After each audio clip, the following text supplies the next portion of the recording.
We back. We live. It's the Rum Shot Diaries cuss out sessions.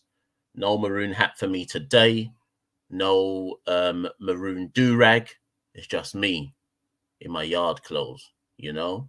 I'm Machel St. Patrick Hewitt, one half of the Caribbean Cricket Podcast, back again for a Rum Shot Diaries cuss out session. And what's our focus today? It's the morning of day 3 of the first test between West Indies and Pakistan. West Indies lead by 34 runs as things currently stand. And I thought I'd just record a really quick cuss out session addressing the issue of Jermaine Blackwood. Yesterday, on the second day, Jermaine got out for 22 runs with a punch that was caught at long on. And on comms at the time, I think it was Ganga and maybe Ian Bishop were on comms at the time, but whichever one, Ganga was definitely on comms, but whichever one of them made the comment that this was the 9th time in Jermaine's international career that he had been dismissed in this exact same way. As soon as they said that, I rushed to the forums and I rushed to our Twitter handles because I knew what was about to unfold. And predictably, the cussing started. Cuss after cuss after cuss after cuss after cuss. Blackwood's reckless. Tired of this guy. He needs to be dropped. That's not what a vice captain should be doing. Get Blackwood out of the side right now. How can Blackwood play? And ad infinitum. And at the time when it was happening, did I come to Jermaine's defense? Yes and no. I came to Jermaine's defense in the context of saying, do people realize that 4 other players, at the time that Jermaine got out, 4 other players had recorded scores less than Jermaine. 3 players had got ducks, so that's Kieran Powell and Nkrumah Bonner, Carl Mayers. 2 of them had got golden ducks.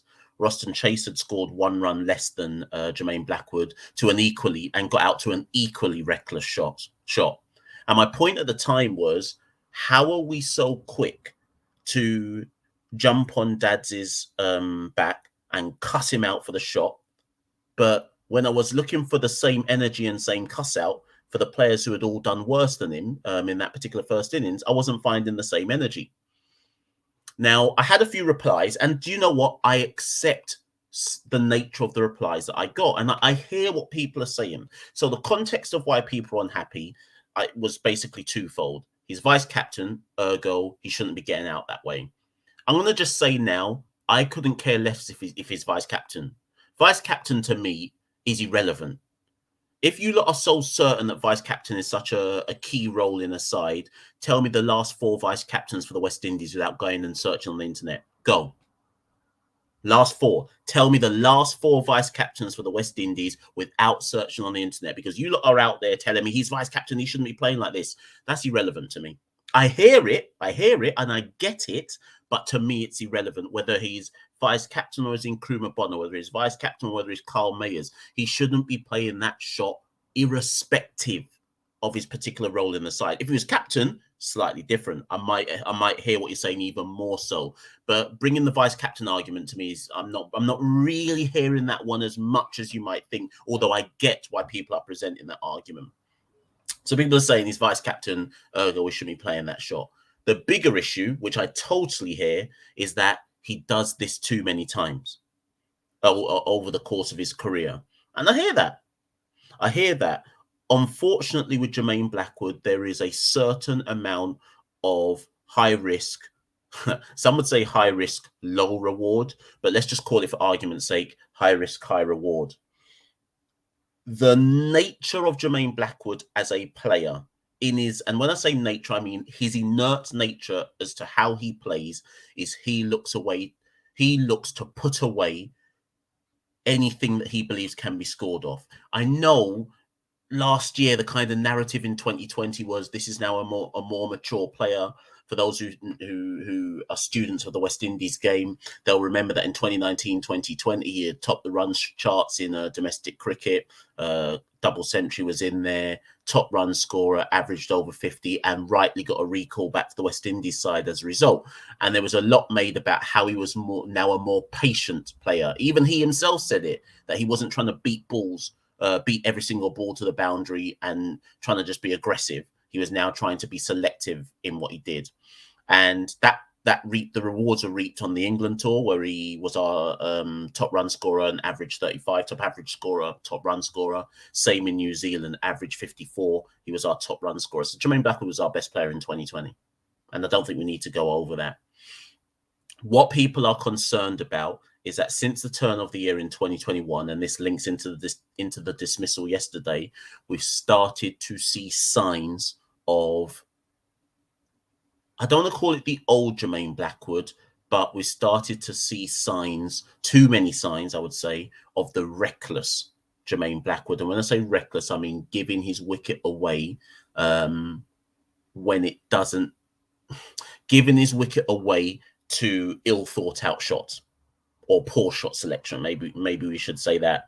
Since the Bangladesh tour, for those who want your stats and your facts, Jermaine got 150 in Bangladesh across the 4 innings and averaged 29. I'm fine with that. I don't think we need to cuss him out for that, particularly because he'd come off the back of England and New Zealand was our best player. So, and not sorry, he was made vice captain in Bangladesh. So I wasn't too bothered about Bangladesh. I think that's subpar, but we can work with it. Since then, Sri Lanka at home averaged 11 across the 4 innings. South Africa at home averaged 22 across the 4 innings, but he was our top run scorer. And now in this first innings, in the first test versus Pakistan, he's scored 22 and he's out. If you go back to that 50 he got in the first test in Bangladesh, Jermaine only has 150 in his last 12 test match innings. Does that mean Jermaine is at risk of a drop? Yes and no.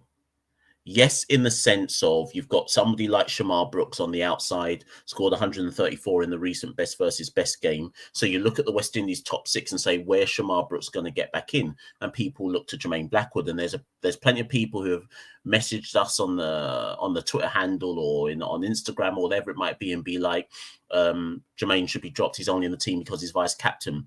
I'm not convinced I buy the fact that he's only in the team because he's vice captain. I think he has some goodwill stored up in the bank because of what he did in 2020. And if it's me, he's getting the whole of this Pakistan series, and that means 3 more innings at bat to try and get a score. If at the end of this Pakistan series he doesn't make a score, and by score I mean over 50, then yes, I think his place and the vice captaincy may well come under scrutiny. But to say that we should be dropping Jermaine Blackwood because people are upset that he got out in a similar fashion to the way he often or has on too many occasions has got out, I think is silly. I think that's silly. And I think it's silly because the way a player gets out shouldn't be the reason you drop someone from a side. And I'm going to talk about Jermaine Blackwood's history to explain this even further. I'll repeat that line again. The way a player gets out, even if it is repetitive, should not be the reason to drop them from the side. And let me add a bit more. If the players around them aren't producing also. And that's why sometimes I think when people cuss with context, please. I hear the cuss. I hear it. I understand the reasons for it. I understand the frustration for it. But I'm going to just use Roston Chase as an example, okay? Roston Chase and Jermaine Blackwood, relatively speaking, have the same amount of experience for the West Indies. And by the way, in answer to one of my earlier questions, Roston Chase was vice captain before Jermaine Blackwood. Craig Brathwaite was vice captain before Roston Chase. You lot got the 4th one yet? Keep going without looking on the internet. Anyway, Roston Chase has the same amount of experience as Jermaine Blackwood, right? Roston Chase is currently averaging 28 with the bat. But the way that you lot were cussing, you lot are cussing like Jermaine should be dropped. And therefore, what, Roston shouldn't then? Because it has to be put in context. Just because somebody gets out recklessly can't be enough for me. No matter how many times you want to tell me, so Ganga was saying, it was 9 times. No matter how many times someone tells me it's in the same way, I need to see the context. Because for me, if you drop Jermaine, you drop Roston.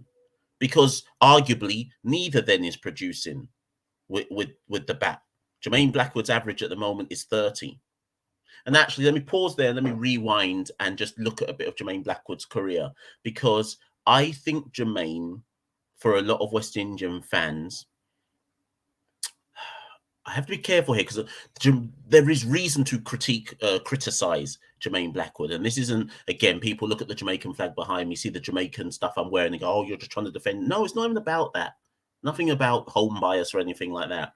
I just always like to look at the wider picture before I run into the cuss. Jermaine Blackwood debuted for West Indies, I think approximately 2015. Let me just go look at my debut reminder. Yeah, 2014, in fact. Jermaine Blackwood debuted for West Indies in 2014. Jermaine Blackwood's first drop was in 2017 after the Zimbabwe tour. At the time, he was averaging 30, right? There are, I'm not going to call any names, but there's a few people who I talk to, whether it's online or whatever, within fans of West Indies cricket, who I think will agree with what I'm about to say. At the time that Jermaine Blackwood got dropped, I thought it was unfair. He played in the series against Pakistan away in 2017 or 2016 even. He averaged 30. It was in UAE, obviously. Then we played England away in that 2017 tour where obviously Holt got the double, the 2 centuries, Craig got 1, so on and so forth. He averaged 37. Then we went immediately after England to Zimbabwe and he played 3 innings and averaged 3 and got dropped. And he was averaging 30 at the time. I'll say it again. Went to UAE, averaged 30 versus Pakistan. Went to England, averaged 37. Then went to Zimbabwe, 3 innings, averaged 3, got dropped. And he was averaging 30 at the time. There were some like me who said, why is Jermaine Blackwood getting dropped at that particular moment in time? And the reason that was given, that I heard about through kind of unofficial official channels, was that the selectors said he's too reckless, and someone like that can't play West Indies, can't play international cricket for West Indies because his shot selection is reckless. He's too aggressive. It doesn't work. Right. I went back and looked at who was in the West Indies side at the time that Jermaine Blackwood got dropped. Craig Brathwaite was opening. He had a test match average at the time of 37. Kieran Powell was opening alongside him. See how times haven't really changed. He had an average of 28. Kyle Hope was batting at 3. He had an average of 11. Shai Hope, I think, was 4. He had an average of 35 at the time. See how times have changed, people. Chase was 5. He was averaging 40 at the time. And then Blackwood was 6 and he was averaging 30. Jermaine Blackwood held a drop before Kyle Hope. Imagine that. Jermaine Blackwood held a drop before Kyle Hope. Kyle Hope was averaging 11. And anyone who saw Kyle Hope play for West Indies, let me not even say anymore. Kiss my teeth, man. Jermaine Blackwood held a drop. Didn't play for West Indies again for 2 years. And even then, he came in as a concussion replacement for Darren Bravo in India. And then, obviously, his domestic runs got him back into the fold. So he fast forward 3 years now. And because there's been some similar dismissals to some dismissals earlier on in his career, obviously, remember what I said, Gang said it's the 9th time he's been dismissed that way. Everyone's immediately saying, drop Jermaine again. Everyone is saying, drop Jermaine again. But when I look through the current West Indies top 6, I see Roston Chase with an average of 28, Kieran Powell with an average of 27. Obviously, I'm not looking at Bonner and May as too tough because their sample size is tiny. But immediately, because of how Jermaine's been dismissed and how he sometimes gets dismissed, people are saying Blackwood's got to go. And that because he's vice captain, it's keeping him in the team and he should not be there. I need people to make this make some sense to me, you know. Is that how quick we're dropping Blackwood already? I'm not saying he's above a drop. Remember what I said earlier on in the cuss out? If he fails to score in this whole series versus Pakistan, then yeah, I can get behind a reasoning to drop Jermaine Blackwood. But this is the scourge of internet sports fans. People operate off what I call recency bias now. What you immediately see forms your overall judgment. So man holds out, toe end of the bat to long on, drop a man immediately because it's reckless and he gets out like that too often. But when I call certain other names, nobody wants to talk about that person holding a drop as well then. Now, some of the names that I hear when people say drop Jermaine Blackwood, some of the names that I hear that people say bring them in. Shai Hope, obviously, no matter what happens in West Indies cricket, you'll always hear a man say, bring in Shea Hope no matter what. Okay, so, and this isn't any anti-Shea Hope thing, I'm just saying, Shea Hope's test match average 26. People say bring in Shimron Hetmyer. Shimron Hetmyer's test match average 28. And plus, is he really wanting to play some red ball cricket right about now? When Jermaine Blackwood got dropped the first time, the people who came into the side after him were Sunil Ambris, who went on to play X amount of test matches in a row, average 16. Shimron Hetmyer came in as well, X amount of test matches in a row, average 28. Blackwood never saw international cricket again for 3 years because they said he was too reckless and he was only averaging 30. He's still averaging 30 now. He was averaging 32 briefly after that New Zealand tour. He's back to averaging 30 because of some failures versus Sri Lanka and South Africa. And immediately people are saying, drop a man. But when I look around our side, I'm like, for who? For who? Who's doing better than him? You lot make me tired, man. There's an article that I suggest people do read, though, which will give some even more balance. Jamaican writer Garfield Robinson, shout out Garfield, often sends us some articles for us to publish in our newsletter. He wrote a great article on Jermaine Blackwood called the Two Bears Raging Inside Jermaine Blackwood. Below this link, I'm going to put the link to the article. Go and read it because I think he encapsulates perfectly all the issues with Jermaine Blackwood with regards to the guy who had come back looking like he was ready to play more structured test match innings, who almost fights an internal battle, versus the guy who wants to play his more natural game. The last thing I would say for Blackwood, and I'd like to say, I think, before I say this, let me pause. This is not some of you are going to say, oh, I'm just out here defending him. It's not meant to be a defense of Jermaine Blackwood, because I do understand the critiques. The shot was reckless. Let me say that in case people think I'm not agreeing with that. It was reckless, but I'm not jumping from that was reckless straight to drop a man. To me, that doesn't make a lot of sense. I need to see the sample size for Jermaine Blackwood after this Pakistan series is over. And if he doesn't do well, so remember, Sri Lanka averaged 11, South Africa averaged 22, Pakistan, well, he's averaging 22 so far because obviously he's out after one innings for 22. I need to see him get a score, because if he doesn't, then I'm starting to worry. And I'm saying that's 3 series in a row, which would effectively be 12 at bats, no 50s, and a not a good enough average, then yes, I'm willing to have the discussion. But the whole, right, that I've seen Jermaine Blackwood get out like that before, so drop a man immediately, that don't make not one bit of sense to me. Saying drop a man because a vice captain shouldn't play like that, that don't make sense to me. That don't make sense to me, because I don't remember hearing people say the same thing if Craig Brathwaite got out and he was vice captain or whatever it might be. I think you've got to separate. Yes, he's a vice captain. Okay, I hear that. And separate that from reasonable critique of Jermaine Blackwood and how he plays. I don't think the vice captain thing comes into it. Not enough to make that the point. Not for me, anyway. I think you just look at him as a cricket player, irrespective of the vice captains, say that's just overly reckless. Anyways, there was a point I wanted to go into. Yes. The one issue I do have with Jermaine, and this could be both a pro or a con, Jermaine arguably for me is in our team, plays a crucial role within our top 6, because how many of our batsmen are able to counter-attack? It's him and Carl Mayers. Arguably, Carl Mayers at the moment plays like an early Jermaine Blackwood. And we've got a podcast coming out on Wednesday as our interview with Carl Mayers. Look out for that, because we talk about that particular comparison with Carl Mayers on that podcast interview. But not every innings can be a Craig Brathwaite innings. I know our top 6 is brittle, but not every innings can be a Craig Brathwaite innings. We do actually need someone in our top 6. So let's think someone like Pant for India. No, I'm not saying Jermaine Blackwood's Pant, but just think of someone like that. There has to be someone in your top 6 who can put the pressure back on the bowler. And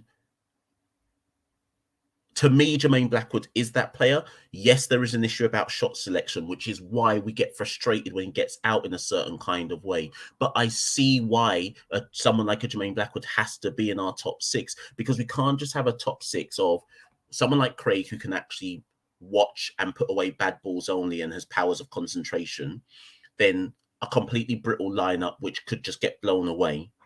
Like, so how often have we been something like we saw it in New Zealand and England with Jermaine Blackwood, where the team is, I don't know, something like 40 for 4, and then the Blackwood comes in and goes, you know what, it's time to do a punchy counter attack.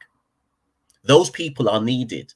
Now, what we have to weigh up is how much is that needed versus the high risk that Jermaine brings with playing that way and then getting out. That's not for me to say. I'm not answering that question. I'm just saying I can see how we need someone like that, because sometimes our top 6, it's like rabbit in the headlights, just one after the other, out, out, out, out. And we don't have someone, Jermaine, like I say, is one. Carl Mayers looks exactly like that as well. He's like, wait a minute. Nah, it's not just going to go the way the bowler wants this to go. Time to counterattack. But those players bring high risk in playing that way. This isn't a defense of Jermaine Blackwood. I'm not saying Jermaine Blackwood must stay in the West Indies team no matter what. I'm not saying that, because no man is above a drop.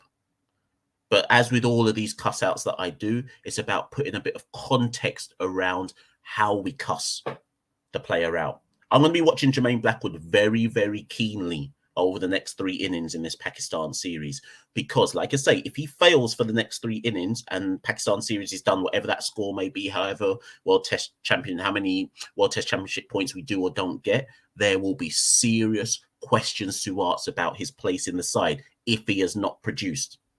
But like I say, just because a man got out for the 9th time in his career in a similar kind of way, for me, I'm not jumping to. I hear the frustration, and it's reasonable. It's valid frustration. But I don't think I jump from that straight to drop a man and put the context around what that man's position in the side currently is and whether they are producing.